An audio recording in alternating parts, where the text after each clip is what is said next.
ದಾಂಡೇಲಿಯ ಹಿರಿಯ ಕಾಂಗ್ರೆಸ್ ಕಾರ್ಯಕರ್ತರಾದ ಗಾಂಧಿನಗರದ ಇಮಾಮ್ ಕಾಸಿಂ ಹಸನ್ ಸಾಬ್ ಕೀರೇಸೂರ್ ನಿಧನ. ದಾಂಡೇಲಿಯ ಹಿರಿಯ ಕಾಂಗ್ರೆಸ್ ಕಾರ್ಯಕರ್ತರು ಹಾಗೂ ವರ್ತಕರಾಗಿದ್ದ ಗಾಂಧಿನಗರದ ನಿವಾಸಿ ಇಮಾಮ್ ಕಾಸಿಂ ಹಸನ್ ಸಾಬ್ ಕೀರೇಸೂರ್ ಅವರು ಅಲ್ಪಕಾಲದ ಅನಾರೋಗ್ಯಕ್ಕೊಳಗಾಗಿ ಇಂದು ಮಂಗಳವಾರ ಮಧ್ಯಾಹ್ನ ವಿಧಿವಶರಾದರು. ಮೃತರಿಗೆ 79 ವರ್ಷ ವಯಸ್ಸಾಗಿತ್ತು. ಸರಳ ಸಜ್ಜನಿಕೆಯ ವ್ಯಕ್ತಿತ್ವದವರಾಗಿದ್ದ ಇಮಾಮ್ ಕಾಸಿಂ ಹಸನ್ ಸಾಬ್ ಕೀರೇಸೂರ್ ಅವರು ಆರ್.ವಿ. ದೇಶಪಾಂಡೆಯವರ ಕಟ್ಟ ಅಭಿಮಾನಿಯಾಗಿದ್ದರು. ಆರ್.ವಿ. ದೇಶಪಾಂಡೆಯವರು ಜನತಾದಳದಲ್ಲಿ ಇದ್ದಾಗಲೂ ಅವರ ಅಭಿಮಾನಿಯಾಗಿ, ಆ ಪಕ್ಷದ ಕಾರ್ಯಕರ್ತರಾಗಿ, ಪಕ್ಷ ಸಂಘಟನೆಗಾಗಿ ತಮ್ಮನ್ನು ತಾವು ತೊಡಗಿಸಿಕೊಂಡಿದ್ದರು.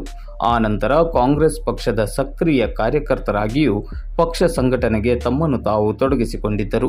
ಗಾಂಧಿನಗರದಲ್ಲಿ ಸಣ್ಣದಾದ ವ್ಯಾಪಾರ ಚಟುವಟಿಕೆಯನ್ನು ನಡೆಸುತ್ತಾ ಬಂದಿದ್ದ ಇಮಾಮ್ ಕಾಸಿಂ ಹಸನ್ ಸಾಬ್ ಕೀರೇಸೂರ್ ಅವರು ಸ್ನೇಹಪರ ನಡವಳಿಕೆಯ ಮೂಲಕವೇ ಅಪಾರ ಜನಪ್ರೀತಿಗೆ ಪಾತ್ರರಾಗಿದ್ದರು. ಮೃತರು ಪತ್ನಿ, ಓರ್ವ ಪುತ್ರ ಹಾಗೂ ಅಪಾರ ಸಂಖ್ಯೆಯಲ್ಲಿ ಬಂಧು ಬಳಗವನ್ನು ಅಗಲಿದ್ದಾರೆ. ಮೃತರ ನಿಧನಕ್ಕೆ ನಗರದ ಗಣ್ಯರನೇಕರು ಕಂಬನಿಯನ್ನು ಮಿಡಿದು ಸಂತಾಪವನ್ನು ಸೂಚಿಸಿದ್ದಾರೆ.